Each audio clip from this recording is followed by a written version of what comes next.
கிறிஸ்துவுக்குள் பிரியமானவர்களே, ஆண்டவராகிய இயேசு கிறிஸ்துவின் நாமத்தில் உங்களை வாழ்த்துகிறேன். யாத்திரையாகமம் 14:14 சொல்லுகிறது, கர்த்தர் உங்களுக்காய் யுத்தம் செய்வார்.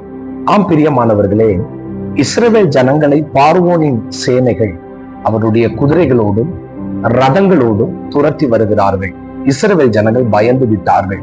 உடனே மோசேயை நோக்கி கர்த்தர் சொன்னார், உன்னுடைய கரத்தில் அதிகாரம் என்கிற கோலை நான் தந்திருக்கிறேன், அது நீ சமுத்திரத்துக்கு நேர நீட்டும்படி ஆண்டவர் மோசேக்கு கட்டளையிடுகிறார்.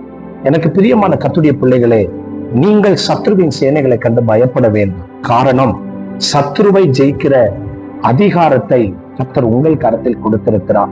மோசே நேரத்தில் ஆண்டவர் சொன்னார், உன் கையை நீ சமுத்திரத்துக்கு நேர நீட்டு. அப்பொழுது ஒரு கீழ்காற்றை கர்த்தர் அனுப்பினார். உடனே சமுத்திரம் 2ஆய் பிரிந்து ஒரு சுவர் போல் எழும்பி நின்றது. இந்த நாளிலே உங்கள் கரத்தில் கொடுத்திருக்கிறதான ஆயுதங்களையும் அதிகாரங்களையும் நீங்கள் பயன்படுத்துங்கள்.